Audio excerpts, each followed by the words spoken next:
Before we begin, thank you very much to Retrax is the best Beast Wars toy ever for joining the Patreon campaign.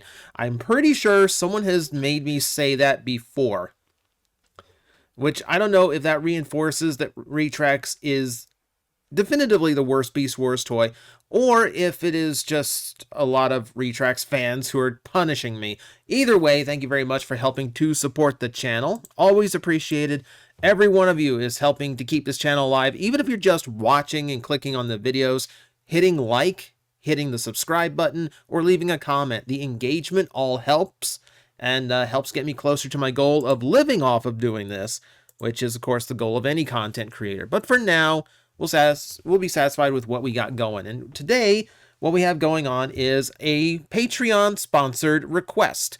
So I was asked to describe the Transformers fandom in the early 2000s, specifically in the RID Armada era, because a lot of fans are now like, they came into it with the live action movies. So you don't know where we were. You don't know Transformers as anything except this massive franchise that has billion-dollar movies behind it and is always overloading your toy section.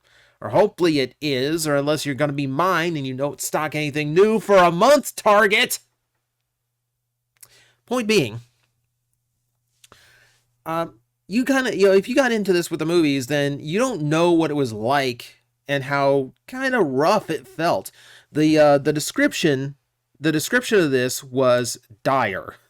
The request was specifically, I think a lot of people forget how dire things seemed then. So let's actually kind of discuss it. And because this is going to be kind of free-form thought, I'm kind of just going to let everything flow, which is why we are doing an automatic shuffle for the visual examples. So I don't need to have like specific things. This just kind of needs to be free-form. So the point is, looking back at that period, so keep in mind there's a lot of things going on here. We just came off of Beast Machines, all right? So Beast Wars, okay, you've got your G1ers who are really angry that Optimus is a monkey and not a truck, which I'm sure I'm sure an animal expert out there is crying like, no, technically a gorilla is not a monkey, it's a different species. Put that aside. Point being, you had a lot of people who were still upset about that, but at that point, Beast Wars had already proven to be successful. Keep in mind, Hasbro decided to cut the series short before it started trailing off and dying out like previous series had done. So they wanted to keep to a 3-year structure before completely revamping it as Beast Machines. So we're coming off a period where we threw away something that was successful and was working really well. By the time season 3 rolled around, it's a really well-respected and beloved series. But then you replace it with something that is, by and large, inferior in writing, in style, and certainly in toy sales. So it all kind of looks dark when we get into 2001 and we get Robots in Disguise. Now, a lot of people cried, victory. Those same G1ers who were so angry at Gorilla Prime were championing this series because, oh my God, we are back to vehicles. And you know what? I will even throw myself in there. I liked the Beast Wars show, but I really did just kind of give Beast Wars a complete pass as a kid because I liked vehicle Transformers. It changed a little bit when they went to Transmetals. I actually did get Transmetals because robots, they're back to looking robotic. That's what I wanted. So that kind of pulled me back in. And it was only later on when I started giving it the chance. So like a big thing for me is like there's still a lot of Beast Wars toys I have never experienced and would love to do so someday if they weren't all so expensive even out of the package now. But at the time, a lot of people were just like very happy to see vehicles back. They're happy to see Autobots and Decepticons back. It was actually like kind of an exciting time as a Transformers fan. At the same time, though, we knew this was pulled from a Japanese series, which we had never actually done before. And there was a lot of concern in the fandom because we're pulling from a Japanese show that's already done, already has its toys made, instead of making our own stuff, which is what we'd always done. On one hand, it's kind of cool. We're getting toys that were only supposed to be sold in Japan. At the same time, the toy line, Robots in Disguise, was more than half repaint. That kind of came from just the nature of the Japanese Beast Wars toys. They always reuse molds that never came out at any other point. So like Beast Wars 2 is made up of all the toys that never came out during the normal Beast Wars and Beast Wars Metals run in Japan, which focused more on the in-show characters only. It focused on all this stuff that we just kind of left behind, and so did RID. It's the Transmetal 2s that make up like the grunts of the Predacons in that series. There's technically only one new mold villain. There's only one new mold villain in the entirety of that series. Everything else in that line that was Decepticon or Predacon was a repaint, with the exception, one exception, I will give you, well, two technically. The exceptions were Air Attack Optimus Primal and Bruticus, both leftover Beast Machines molds that never came out during that line because it got canceled. Okay, so beyond those weird exceptions, and even that is technically a reuse because it wasn't intended for RID, but it just became repaint after repaint. We're repainting everything from Beast Machines toys to G1 toys. It was bizarre. Like, we had G1, like, for the first time ever since G2. For the first time ever since G2. Yeah, that made sense. For the first time since G2, we had G1 toys on the shelves again with new color schemes. And it is bizarre to think about now. Because, like, it's such a weird mix. It's such a weird blend of aesthetics. So it is a weird time. And if you were a collector at the time and a part of the internet fandom at the time, it was worrying. It was worrying because, it seemed like Transformers just kind of getting by on reusing toys that didn't do so well the first time they made them. But keep in mind, when the request for this said, oh, it seemed dire, not particularly. Because you did have G1 fans who were happy to see the cars back, and they were modernized Transformers. They had high articulation, even if the kibble sucked. And everyone loved the Optimus Prime and Ultra Magnus pair. But it was a time where we really didn't have access to the information we had now. The internet was in its infancy. We didn't have leakers yet. So we didn't know the ins and outs of what was going on at Hasbro. We didn't know that this series was actually doing okay. It was actually doing better than Beast Machines was. Being mostly repaint will do that, but also the toys were just being better received. It's one reason why they continue to use Robots in Disguise as a catch-all for exclusives. So, because it did well enough to actually continue on a little bit further. I would even assume that a lot of the repaints we got and a lot of the extra waves of that toy line is specifically because it did considerably better than Beast Machines before it. I'm giving it credit. I'm giving it credit because, to the average viewer, it seemed dire. We know now that it did okay. At least it did okay long enough for Hasbro and Takara to come together on the next series. So that's another one where, I was asked to talk about that period too. And the Unicron and trilogy in general, but really it feels like it was Armada where we started to panic again. So this time there was no mix-up. There were no reuses of any previous molds, at least not till later. But it was the first time we got a complete refresh and a complete restart that brought us back to Autobot and Decepticon. All vehicles. And there was much rejoicing. And on one hand, the collectors were excited for that. That the traditional ways were actually coming back and we're getting rid of the beasts. But what we were getting seemed very much off tone for what we wanted. Because the collectors then, they want G1. They want the classic characters. They want big solid robots. And what we got were play school colored figures that were very gimmick loaded and seemed almost primitive in some ways. You look at Armada Scavenger and like right there, he's a brick. He's a brick with these big arms and there's very little articulation to him. The thing we took away from the Beast Wars was you can have a transforming figure with high levels of articulation. And now all of a sudden we're cramming a bunch of like G2-esque gimmicks in, and we're not putting that articulation back. A lot of these figures were very simple in how they could move and articulate. So it did feel very much like a continuation of Generation 2's ideology when it came to brand new toys, keeping the engineering simple so a gimmick could take over most of it. The advantage here was that they came up with something as brilliant as a Minicon, because the Minicon collecting was a whole thing in and of itself.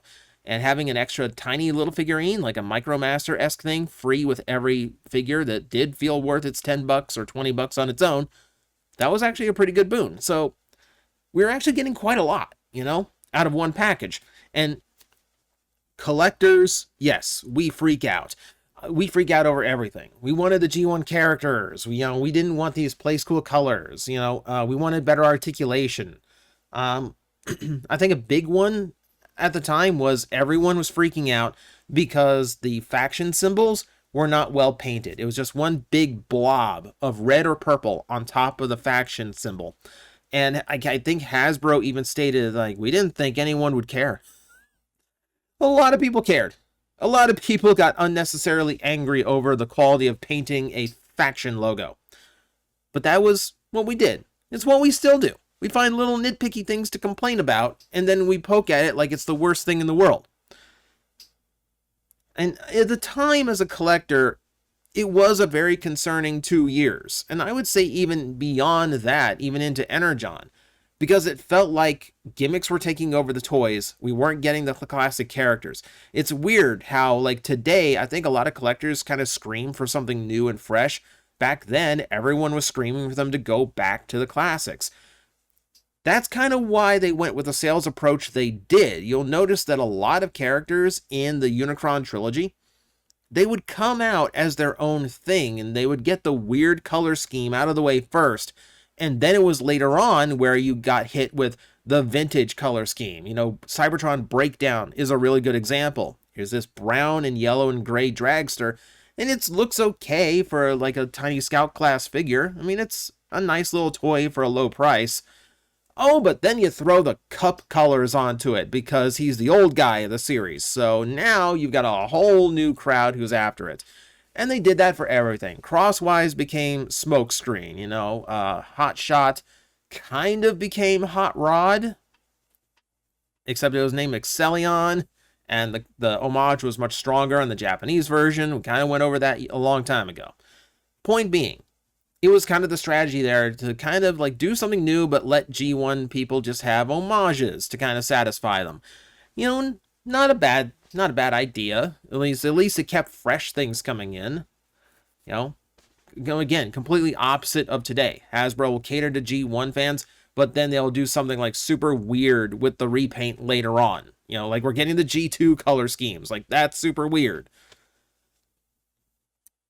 But when you look at it as a collector, yeah, it was a concerning time because it felt like they were struggling. It did feel like they were struggling between how many repaints RID had and how simplified and gimmick loaded they seemed to try to make Armada. It just kind of felt like they weren't putting their best foot forward. It felt like we were getting better toys in Beast Wars and even some Generation 2, if you look at things like Laser Optimus Prime and the Cyberjets. And it just felt like we were kind of regressing or kind of just making it a kids brand that collectors weren't going to be able to get into. And there's some validity to that, but at the same time, it was very reactionary. What we know of Armada and the Unicron trilogy today is that it actually did perform fairly well when compared to toy lines of the time.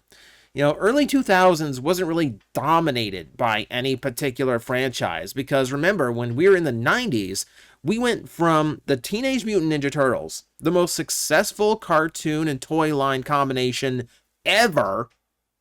Remember, back then it was kind of hard for a cartoon that sold toys to get a season 2. Turtles got 10 seasons. Ninja Turtles got 10 seasons. And then we roll right into Mighty Morphin Power Rangers, which was the only thing that could dethrone the Turtles. But by the early 2000s, even Power Rangers was kind of trailing off, and there wasn't really a king at the toy aisle anymore. You know, superheroes were always popular, wrestlers were always popular, but there wasn't like a huge groundbreaking thing. We didn't get that again until 2007 when Transformers did it as a live action movie.